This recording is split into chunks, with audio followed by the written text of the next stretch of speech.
TVC presenta Panorama Político.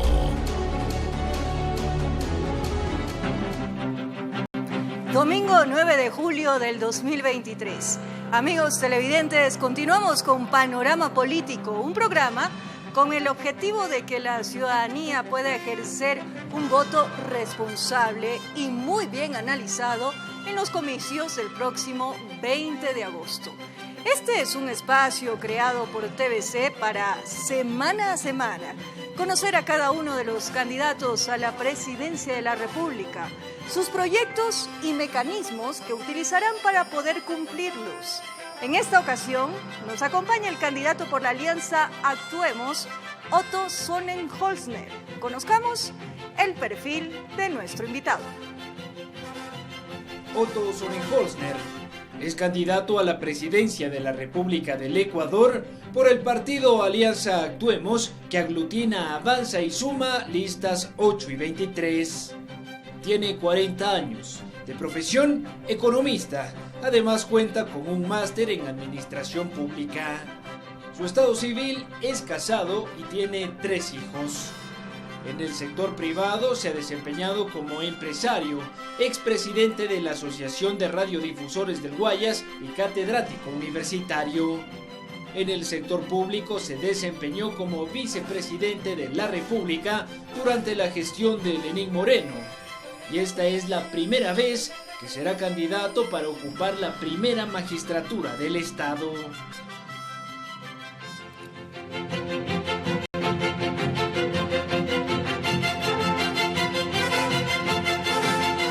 Así es, amigos televidentes, tenemos el gusto de que en estudio esté con nosotros Otto Sonnenholzner.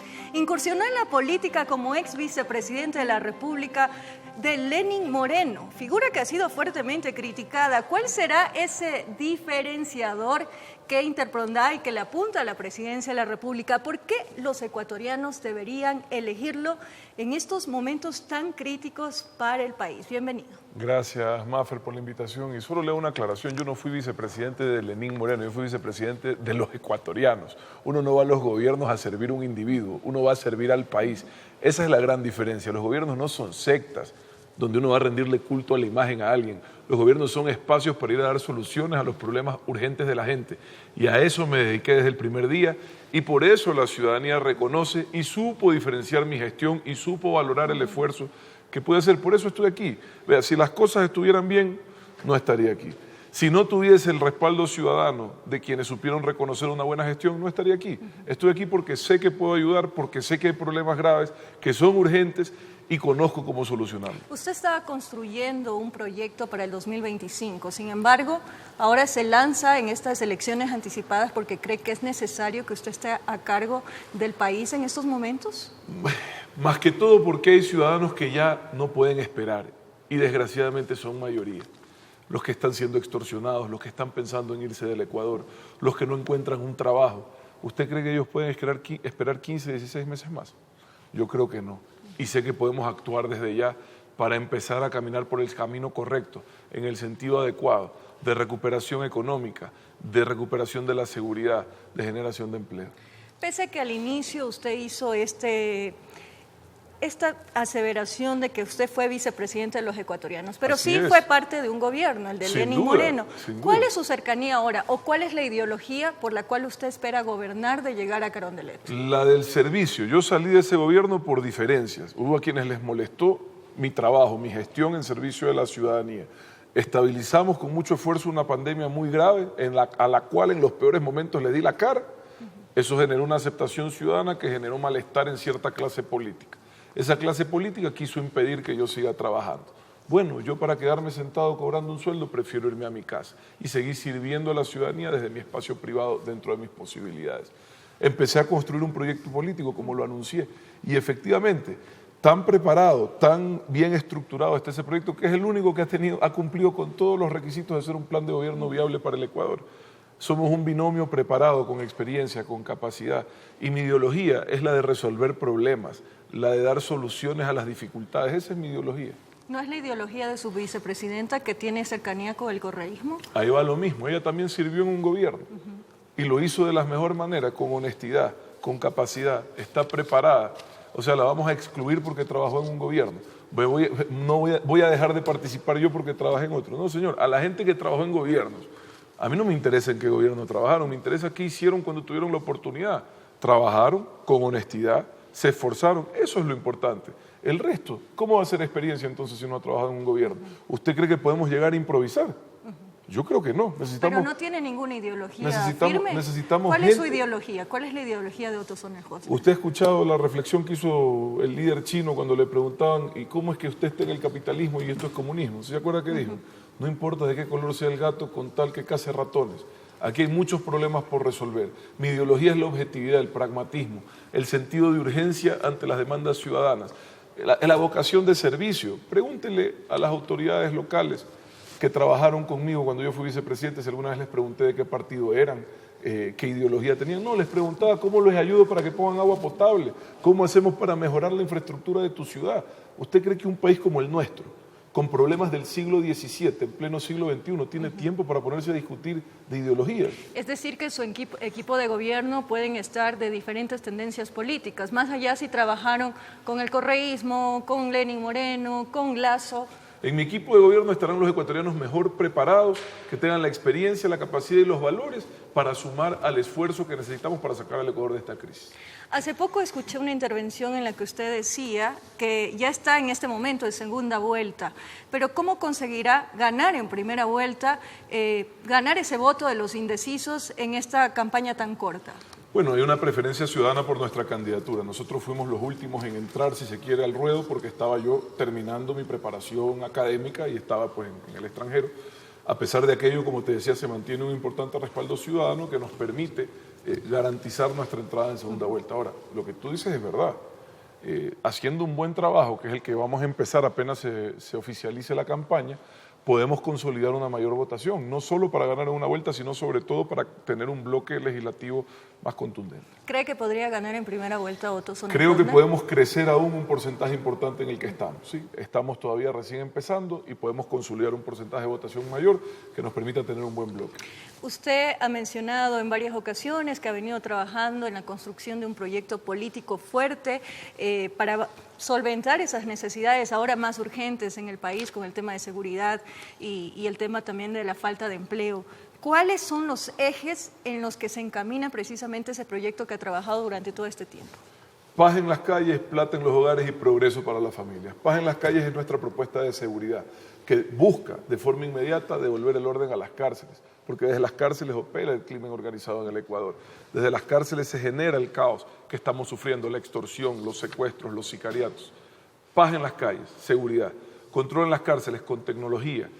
Tecnología que nos permita reducir la discrecionalidad de los guías penitenciarios, escáneres, inhibidores de señal, controles de apertura y cierre de puertas, sistemas de videovigilancia con capacidad biométrica, segmentación, separación de los prisioneros según su peligrosidad. Aquí el que se robó una gallina está en el mismo pabellón con el que acaba de cometer 5 sicariatos. Explíqueme usted cómo puede ser eso un sistema de rehabilitación social que funcione. ¿Cómo usted espera volver a tener control en las cárceles país? Una crisis carcelaria que va durante ya 2 gobiernos y que no han podido solucionar. Más. Y gran porcentaje de lo que sucede en las calles está manejado desde las cárceles del país. No, la crisis carcelaria tiene mucho más tiempo. Es el momento en el que decidieron que a las pandillas se las unía por bloques. Es decir, en ese rato empezó la crisis carcelaria. Están unidos no por peligrosidad, no están separados por peligrosidad, sino unidos por a qué pandilla pertenecen y desde ahí gobiernan. ¿Y cómo usted va a desintegrar eso? Hay un proyecto que desgraciadamente lo dejaron caer desde el 2019, financiado por el BID, $50 millones que hay que retomarlo e incrementarlo para intervenir en las cárceles tecnológicamente. Como te decía, inhibidores de señal, controles de escáneres a las entradas, sistemas de biovigilancia biométrico, apertura y cierre automatizado. Eso reduce la discrecionalidad, la creación de regímenes de máxima seguridad para que esos delincuentes más peligrosos, cuya presencia en el sistema penitenciario actual representa un riesgo para la sociedad, estén bajo un régimen que garantice que cumplan una condena en función del riesgo que representan para la ¿Usted sociedad. está de acuerdo con lo que han dicho algunos candidatos en el tema de seguridad, de seguir el modelo de Bukele de mano dura, el tema de militarización en las fronteras? Mire, ¿Cuál es su proyecto no hay- central en cuanto a seguridad? Bueno, le estoy diciendo control de cárceles, que es parte de lo que Más pero no- allá de las cárceles. Pero no es un tema de Nayib, a quien conozco y con quien he conversado en varias ocasiones. Es un tema de Nayib, es un tema de que es el sentido común. Si no controlas las cárceles, si no puedes controlar los 4 recintos penitenciarios más importantes que tiene el país, ¿cómo vas a pretender controlar el resto del territorio nacional? Por ahí empiezas, es lo lógico. Y de la mano viene el control de armas, un control de armas que se haga con la inversión en tecnología de inteligencia, que nos permita estar 4 pasos adelante de los delincuentes y no 3 pasos ¿Con qué atrás. recursos, Otto Sonejos? Hemos identificado- Cuando el gobierno de Lazo habló, anunció, lo llevó a cabo un proyecto, un plan de seguridad con los israelitas que no se pudo cumplir por los recursos, precisamente. Pero este gobierno lo que ha demostrado es justamente lo que no hay que repetir, pues, la falta de experiencia y capacidad para ejecutar una gestión. Estos debieron haber sido los 3 años de recuperación económica del Ecuador, como los tuvo Perú, como los tuvo Colombia. ¿Dónde estamos hoy? Igual que en mayo del 2021, el mismo nivel de déficit fiscal, mayor necesidad de endeudamiento, más gasto corriente. Entonces, ¿qué hemos identificado dentro de lo posible? 2.000 millones de dólares para inversión en el próximo gobierno, que es un gobierno corto. Esos 2.000 millones de dólares están identificados en multilaterales principalmente y los vamos a utilizar una parte importante de aquello en nuestra estrategia de seguridad. ¿Esa estrategia de seguridad será también con los israelitas? Nosotros vamos a recibir asesoría de donde sea necesario. Evidentemente en Israel, sobre todo en inteligencia, hay buen acompañamiento. Y si eso está avanzado, si hay cosas positivas, no hay tiempo que perder, ¿verdad? Ojo, que hablamos de control de cárceles, hablamos de control de armas, hablamos también de la creación de un bloque antiextorsión, porque si bien es cierto la UNACE tiene la responsabilidad de la extorsión, hoy está sobrecargada. Los delitos de secuestro y extorsión que eran marginales se han disparado y la UNACE está sobrecargada. Se necesita crear una unidad especial, un bloque antiextorsión que se dedique a devolverle la paz a los comerciantes y a cazar y poner tras las rejas a los vacunadores. Y lo último tiene que ver con justicia, que no es menor y es algo innovador. Muchos jueces y fiscales en el Ecuador hoy están haciendo su trabajo, muchos son honestos. A los deshonestos los vamos a sancionar, vamos a identificar ese dinero mal habido y los vamos a sancionar. Pero a los honestos tenemos que cuidarlos. ¿Y cómo los va a cuidar? Han sido asesinados algunos, otros han estado lamentablemente metidos en el negocio del narcotráfico. A los honestos, a los que están, digamos, a los que están comprometidos, a los que están coludidos con el crimen, evidentemente hay que identificarlos y sancionarlos. Pero a los honestos, que son los que necesitamos, los tenemos que cuidar. ¿Cómo los vamos a cuidar? Primero, seguridad para ellos y sus familias. Si eso no es suficiente, porque la situación es grave y cada caso tiene sus diferencias, vamos a crear un régimen especial para que puedan despachar de forma telemática desde el Ecuador en cualquier lugar o desde nuestras sedes diplomáticas en el extranjero. Eso va a garantizar su seguridad de forma temporal, porque eso no puede ser algo permanente. Porque lo tendrá que mantener el Estado, ¿no? Una vez que tengamos resuelto el problema de seguridad, espero que esas autoridades judiciales puedan volver al Ecuador. Pero mientras tanto tenemos que garantizar que puedan hacer su trabajo sin poner en riesgo su vida. La justicia está también en terapia intensiva. Desgraciadamente. ¿Cuál es el procedimiento que usted hará en cuanto al nuevo sistema de justicia, sobre todo porque es necesario? No es posible que algunos delincuentes lleguen a las cárceles y sean sacados por jueces. Primero, no puede existir ningún tipo de beneficio penal para las personas que han cometido delitos contra la vida, y eso es una reforma que hay que hacer. Si usted ha tenido, digamos, la posición de atentar contra la vida de un ser humano, no merece ningún tipo de atenuante en su pena. Segundo, hay un tema de casos represados en el sistema judicial que tiene que ver con la eficiencia en el manejo de la justicia, en el que tenemos que trabajar de la mano de las autoridades judiciales. Tercero, la tecnología tiene que ser parte de la lucha contra la corrupción, no solo en el gobierno, no solo en las compras públicas, no solo en la lucha contra la delincuencia, sino también en el sistema judicial. Empezando por los sorteos, que hoy todo el mundo sabe que es el inicio de la corrupción del sistema judicial. Hoy hay mecanismos tecnológicos de blockchain, por ejemplo, que te pueden permitir hacer procesos transparentes para ese tipo de casos. Quiero retomar un poco el tema de las cárceles, sobre todo lo que dice que va a implementar. Algunos candidatos han hablado, partes de sus campañas son la construcción de nuevas cárceles. ¿Cómo ve usted esto? Nosotros lo que hemos planteado son cárceles pequeñas de máxima seguridad. ¿Por qué? Porque el tiempo es muy corto para la inicialmente construcción. tenemos que hacer una separación del régimen de peligrosidad dentro de la infraestructura existente y aprovechando la existencia de esta cárcel mal llamada La Roca, ahí en Guayaquil, pero es muy pequeña, tiene creo que 150 o 180 espacios. Hay que adecuarla porque, imagínense, a la primera semana que trasladaron ahí a los más peligrosos ya tenían armas, no sé si usted se acuerda, entonces hay que resolver ese problema. Pero adicionalmente el país necesita 3 cárceles pequeñas de 1.000 prisioneros cada una de verdadera máxima seguridad. Tenemos un sistema de alianza público-privada con empresas que se dedican a esta construcción que ofrecen hacerlo en 12 meses. En 12 meses. Es decir, que usted antes de dejar el gobierno podría dejar las cárceles. Deberíamos de por lo menos dejarlas inauguradas, así es. Ahora, y en cuanto a los vacunadores, ¿cuál es el plan o el proyecto? Muchos de los ciudadanos han tenido que dejar sus negocios, cerrarlos por miedo de los vacunadores. Cada vez se ven más estos casos en varios barrios, no solo de la ciudad de Guayaquil o de Esmeralda, sino incluso ahora también aquí en Quito. ¿Cuál es el plan que usted va a tener? Porque algunos de esos ecuatorianos que han tenido que cerrar sus negocios, el problema se vuelve mucho mayor porque han tenido que emigrar incluso del país. Así es, y es hoy uno de los principales problemas que tenemos en seguridad, algo que hace 2 años no existía. Yo revisaba todos los meses, todas las semanas, las cifras de inseguridad, secuestro y extorsión, o mal llamadas vacunas, eran un tema marginal. Hoy son casi una cosa generalizada en todo el Ecuador. Vamos a crear el bloque antiextorsión para que una unidad especializada de la Policía Nacional se dedique específicamente a dar caza a esos delincuentes, para que sean ellos quienes estén tras las rejas y no los comerciantes honestos que todos los días salen a esforzarse para sacar al Ecuador adelante. Y efectivamente, mientras eso no esté resuelto, va a ser muy difícil que podamos encontrar posibilidades dentro de nuestra propia tierra y dejemos de pensar en migrar, pero en eso vamos a trabajar.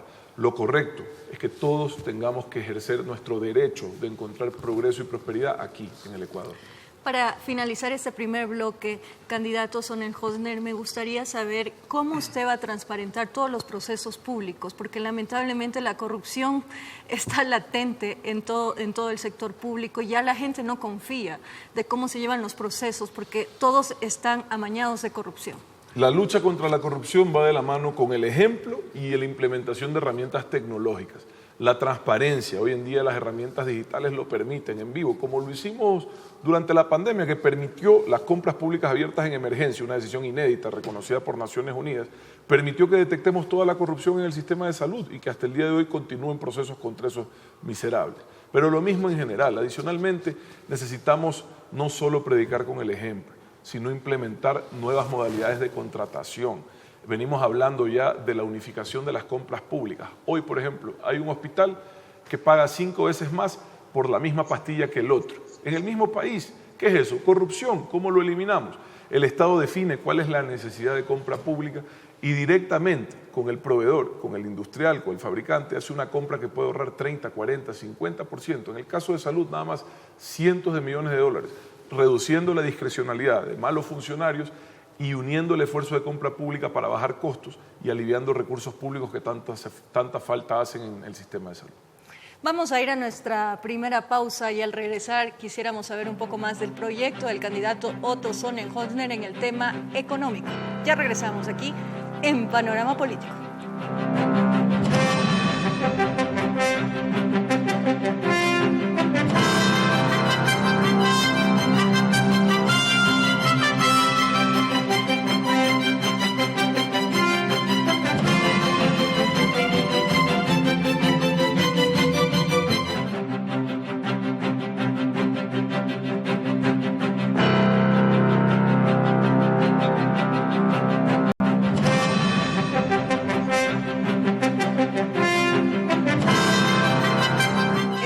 En Panorama Político con el candidato Otto Sonnenhösner.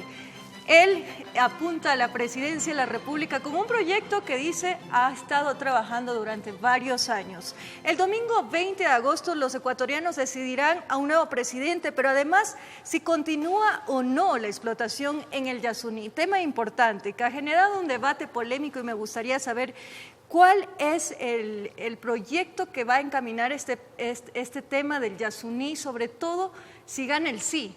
Porque son recursos que dejará de ganar el Estado, percibir el Estado, recursos que son necesarios y que además conlleva muchas cosas, entre ellas el tema de compensaciones, por ejemplo, a nivel social. de esas Sí. comunidades que trabajan dentro de ese bloque. Sí, de hecho las comunidades las estuvo visitando nuestro binomio y las comunidades que están alrededor quisieran que continúe la explotación. Ahora, ahí hay un tema de sensibilidad ambiental y de estabilidad económica que no es menor.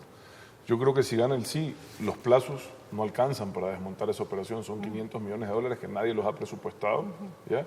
Y en un año no se puede terminar. Segundo, si sale Petroecuador de esa zona, donde ya están construidas vías y carreteras, hay un riesgo de que los deforestadores, la gente que hace tala ilegal de madera, encuentren vía libre por ausencia del Estado para empezar a destruir ese recurso tan valioso. Entonces no es así nomás, es un tema complejo en el que hay que priorizar siempre la conservación, pero sobre todo buscar la compensación económica a nivel internacional a cambio de dejar de explotar ese Porque petróleo. también van a venir demandas por parte de las compañías, ¿no? Ese es el otro problema que hay que valorar. Pero en general, mi política es, el Ecuador ha hecho un esfuerzo histórico por preservar la biodiversidad. Tenemos un activo ambiental que beneficia al planeta entero. Los países desarrollados han generado su estabilidad económica, su prosperidad a costa de causar el cambio climático. Nosotros merecemos ser compensados como país.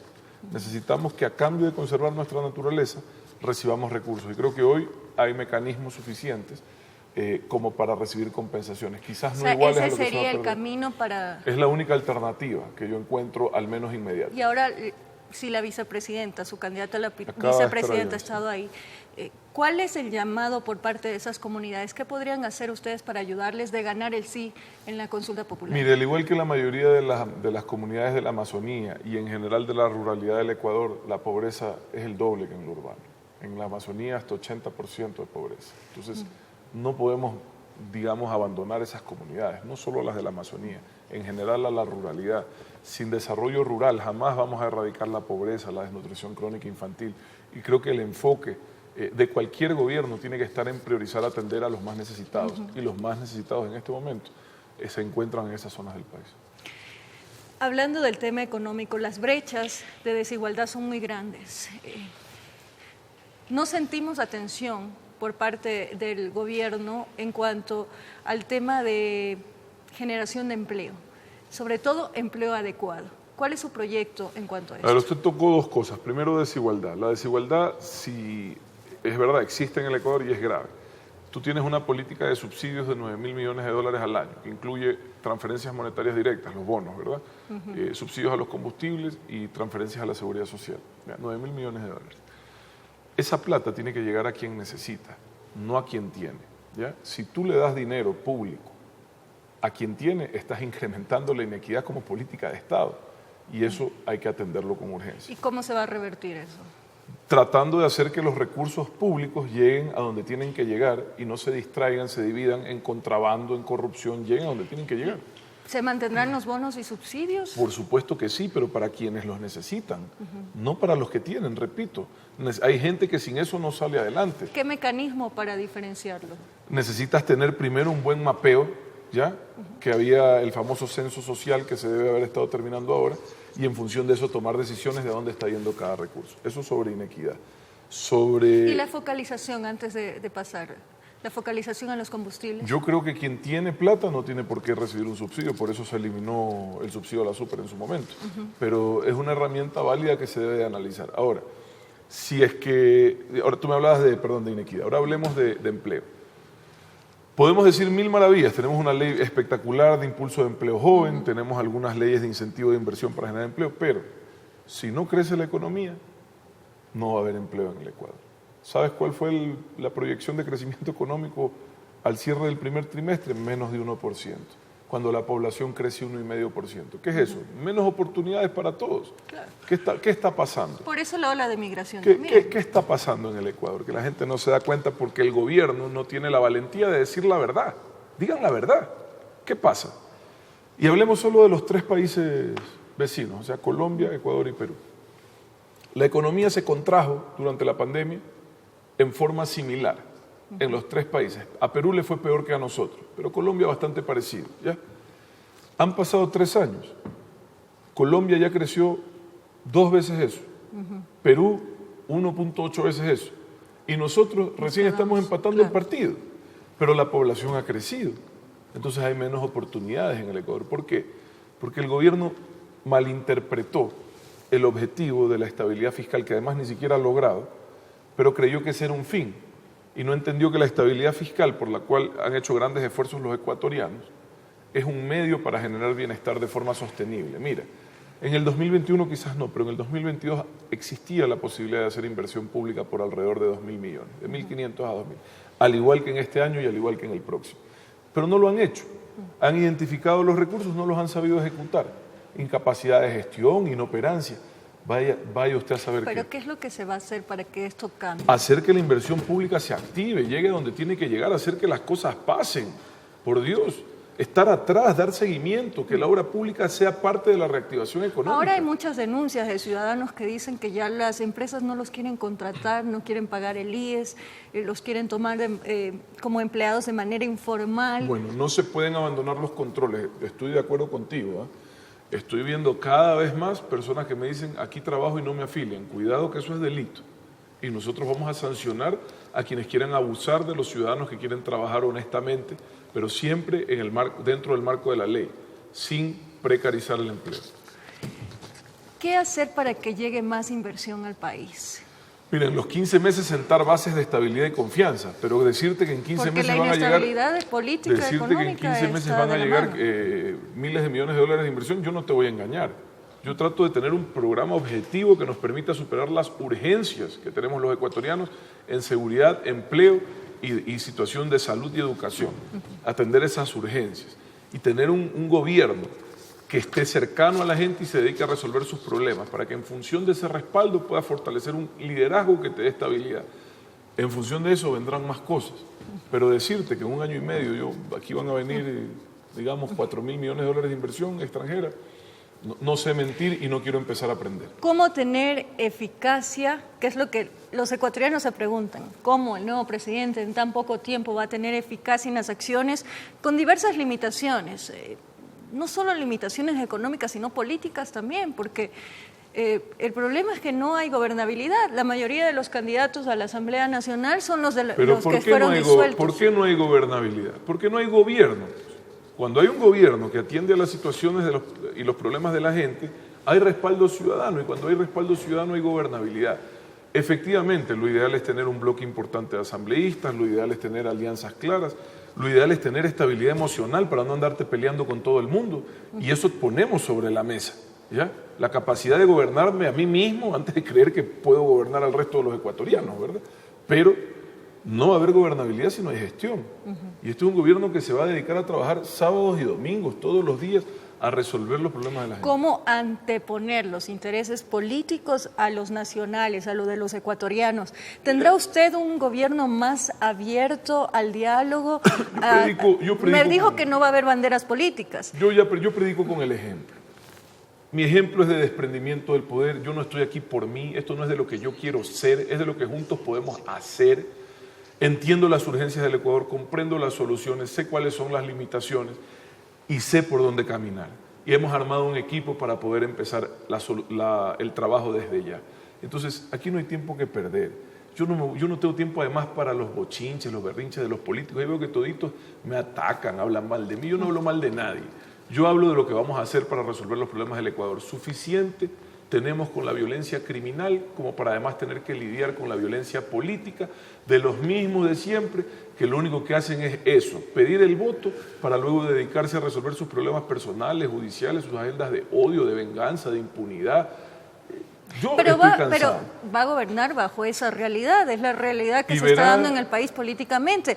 ¿Cómo va a construir esas alianzas? Y verá usted cómo un liderazgo claro, que nos una por objetivos, basado en valores y principios, va a conseguir que caminemos todos en el mismo sentido.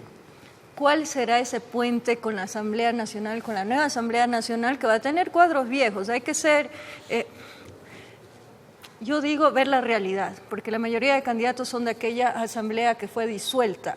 ¿Cuál va a ser ese puente que va a tener ustedes para que no tengan esos bloqueos y puedan llegar precisamente a aprobarse esas leyes emergentes, esos proyectos que usted ha hablado, que están en su plan de gobierno? Total apertura para las cosas buenas, positivas, que antepongan siempre al Ecuador, a nuestro país, por delante de los intereses particulares y personales de nadie. Y total firmeza para los vivos, para los sabidos que creen que el espacio de poder es un espacio de beneficio personal y no de servicio. Usted estuvo en la protesta que se dio fuerte, que fue una de las... Octubre de 2019. Así es. ¿Cómo va a manejar el tema con el sector indígena? Acercándome a hablar directamente con la gente, ¿ya? Porque hay buenos dirigentes, pero también hay de los malos, de los que utilizan a la gente y le engañan. Yo me fui a cientos de comunidades, una por una, a escuchar, a entender, a reconocer errores y a encontrar soluciones juntos. Y si se toman decisiones, que sea de esa forma. Vamos a una nueva pausa, candidato, y al volver vamos a hablar otro de los temas que interesan a la ciudadanía, el tema salud. Ya regresamos aquí en Panorama Político.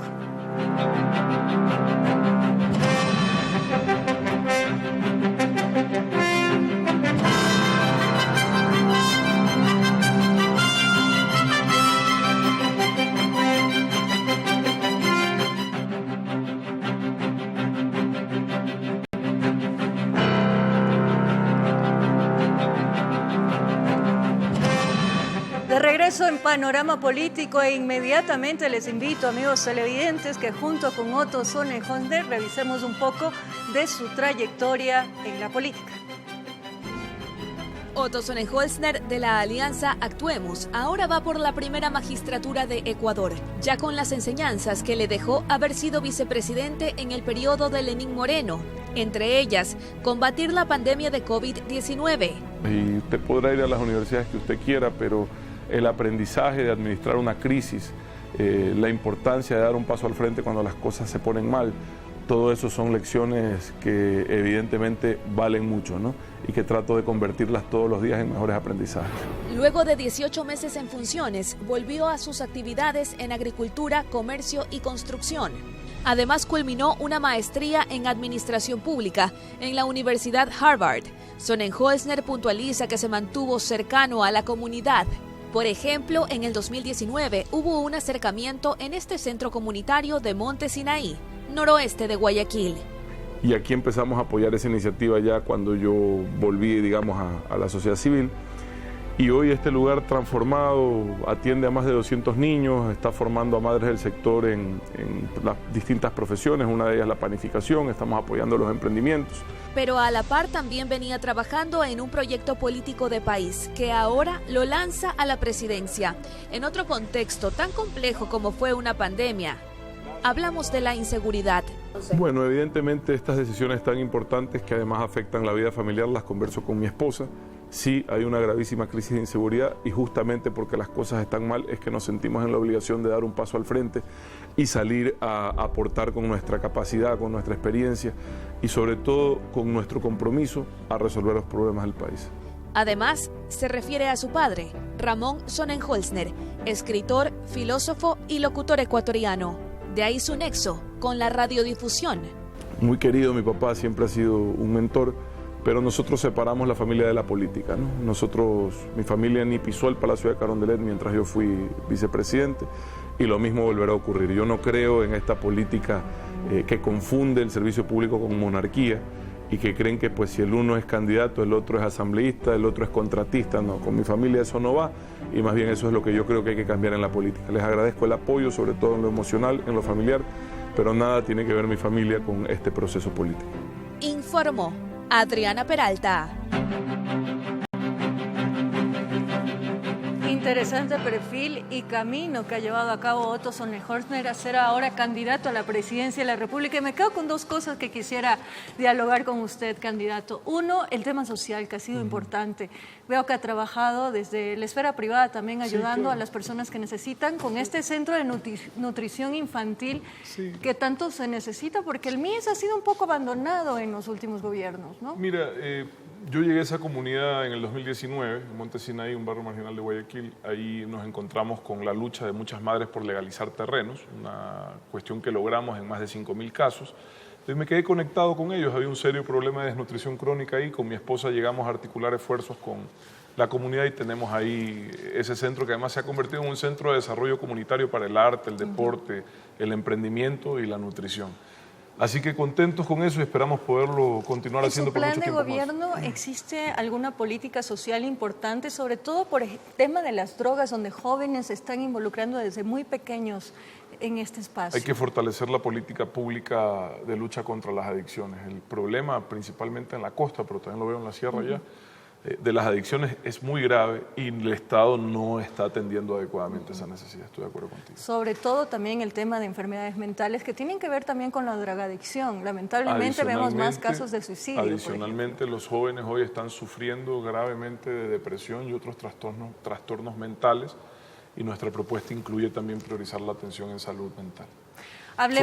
Soy hijo de una psicóloga, por si acaso, entonces comprendo bien el tema, ¿no? Y inclusive las consecuencias de otros problemas como la violencia intrafamiliar, principalmente contra la mujer, y los efectos en salud mental, no solo física, sino también mental, que sostienen las madres y las familias, que hoy tampoco se está atendiendo. Bueno, si bien es cierto, hay temas prioritarios como la seguridad, como el tema de salud, el fenómeno del niño, y muchos temas que tienen que atenderse inmediatamente de llegar a Carondelet, no se puede dejar a un lado el tema social.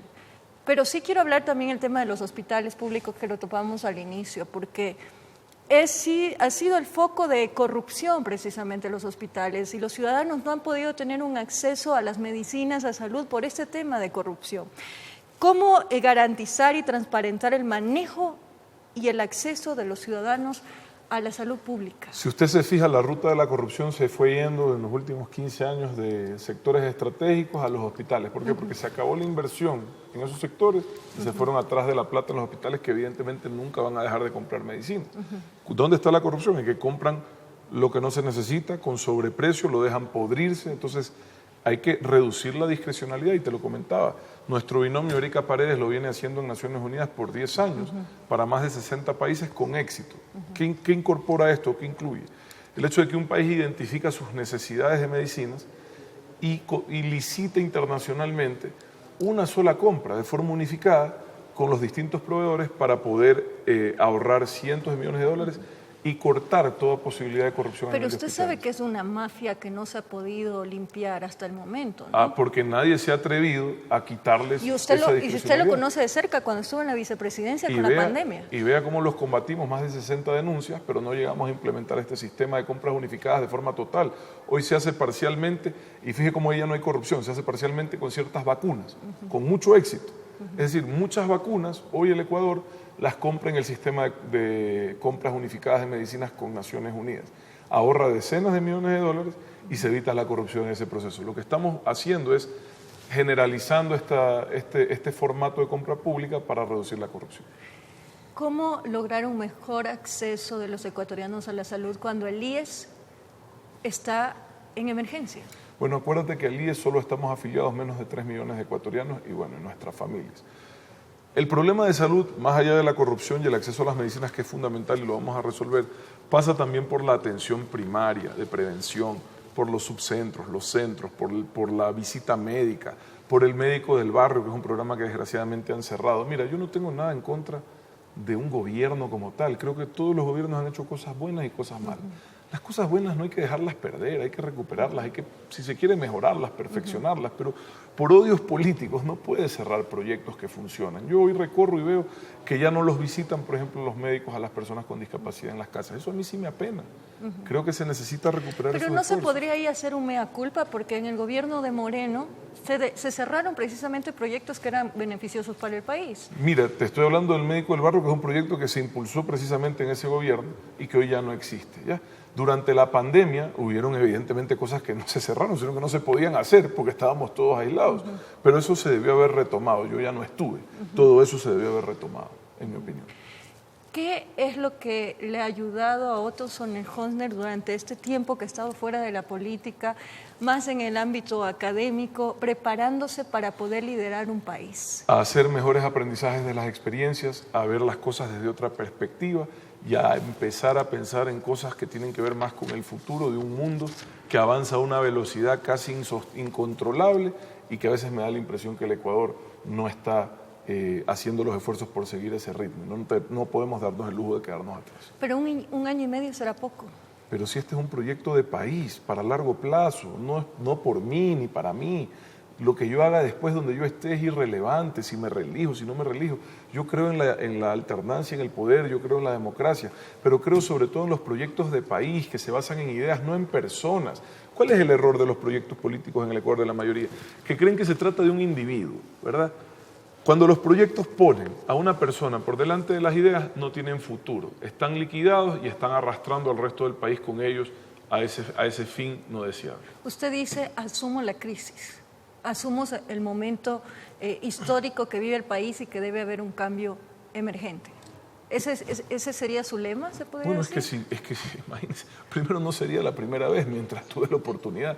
A la peor crisis de la historia del Ecuador le puse la cara, el pecho, el corazón, todo, digamos. Puse en riesgo todo lo que tengo por ayudar a salir de esa crisis tan grave. Pero, como te decía, Maffer, si las cosas estarían bien, yo estaría feliz, yo hubiese deseado que a todos los gobiernos les fuese mejor para no sentir esta necesidad, este deseo de ayudar, ¿ya? Siento una responsabilidad de saber que puedo ayudar y la obligación de actuar. Básicamente es eso. Vamos a un nuevo corte. Al regresar vamos a conocer un poco también de su vicepresidenta, que es Erika Paredes. Regresamos en breve aquí en Panorama Político.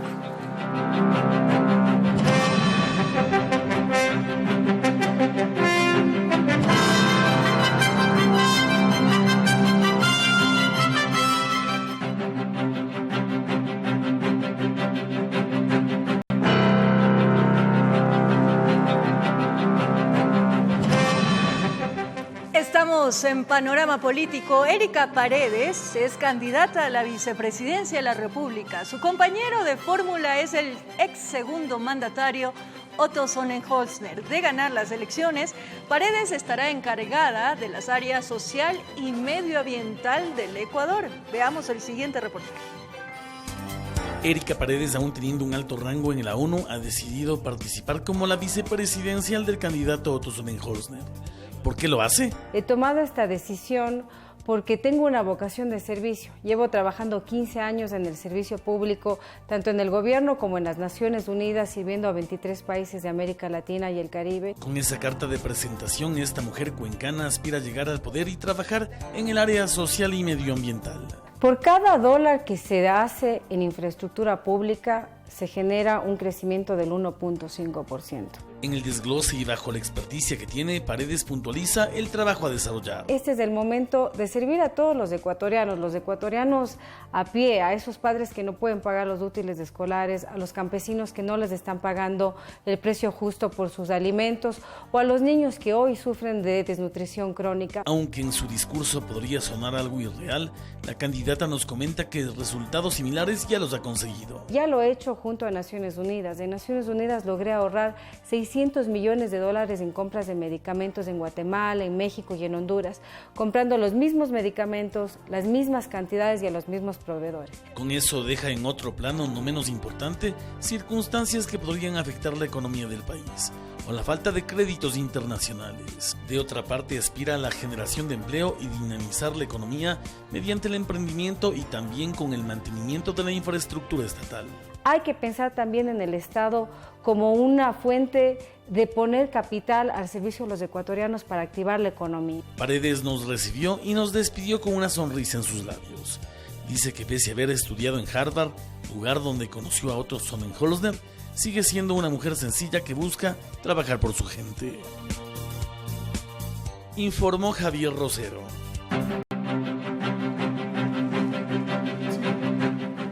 Otto Sonnenholzner nos acompaña en Panorama Político y hemos visto el perfil de su compañera de fórmula, por cierto, compañera en Harvard. Sí, y ahí nos conocimos y empezamos a trabajar juntos este proyecto y por eso creí que ella era la persona ideal para ayudarme a impulsarlo, porque lo habíamos construido juntos. Esto no es improvisación, esto no es de amanecer y decir quiero ser presidente y voy a ver a quién llamo para que sea vicepresidente. Esto es tener un proyecto serio al servicio del país, con gente preparada, con experiencia, sin sectarismos. Erika es una mujer que vale la pena y ojalá las muchas Éricas que tiene el Ecuador, mujeres capaces, preparadas, se sumen también, ya se están sumando y se sigan sumando a este proyecto.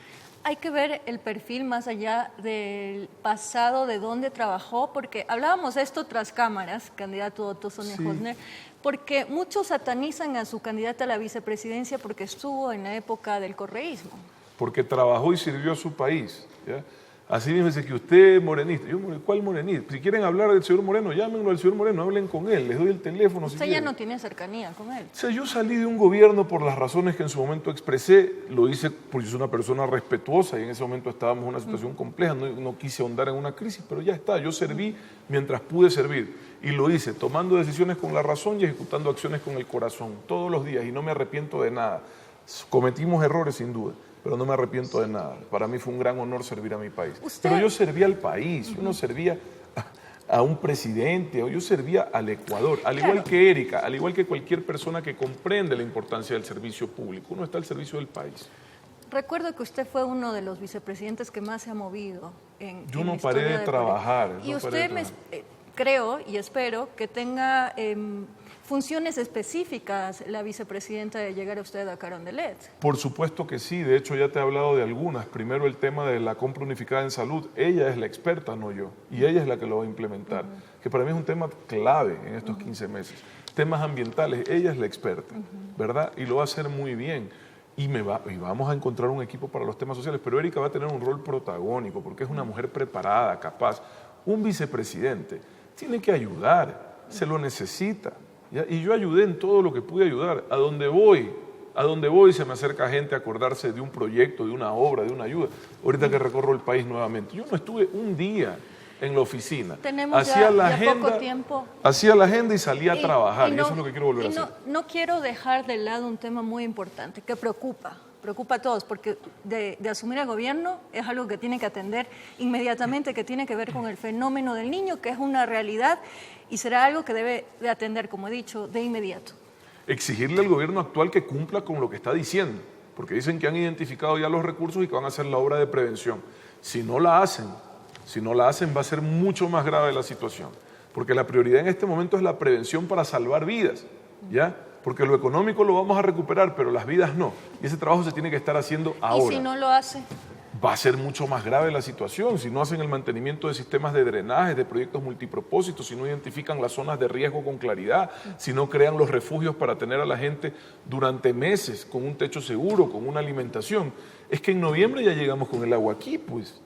Entonces tienen que hacerlo. Yo lo que puedo hacer es exigir. Por mi parte yo estoy haciendo todo lo que está a mi alcance por ayudar dentro de mis limitaciones como un ciudadano, pero a Esmeraldas ya hemos hecho llegar ayudas, al norte de Manabí también, pero eso yo estoy limitado. El gobierno representa al Estado y tienen la obligación de actuar, ¿ya? Entiendo que le han delegado al vicepresidente estas funciones. Bueno, señor, díganos qué está haciendo y cumpla, porque si no nos va a ir muy mal y no nos podemos dar el lujo de perder más vidas de forma irresponsable.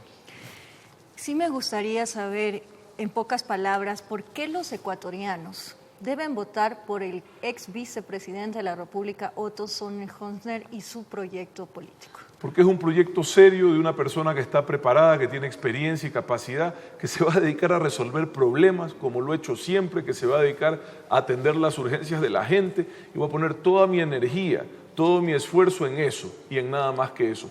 Todos los días, mientras tenga la oportunidad de servir, nada más. Usted ha dicho que se viene una campaña sucia.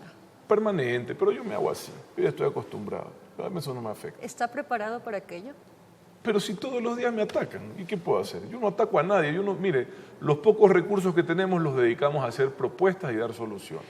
Allá los demás es los que se maten, toditos me atacan a mí, ¿será que porque están recibiendo la misma encuesta que yo y ven que ellos no suben? Pero en vez de preocuparse de ellos subir, quieren ver es cómo me bajan a mí.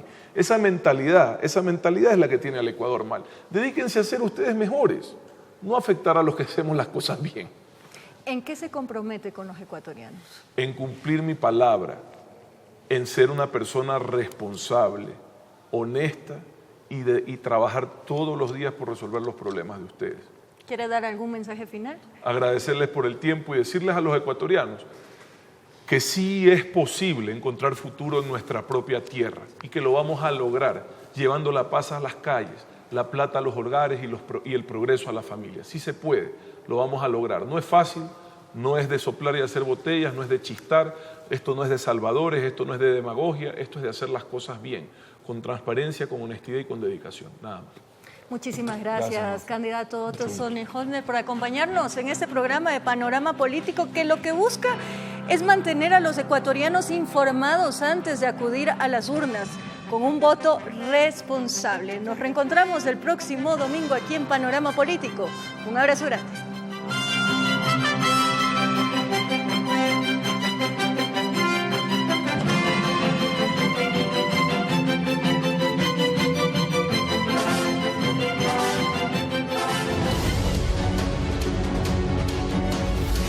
TVC presentó Panorama Político.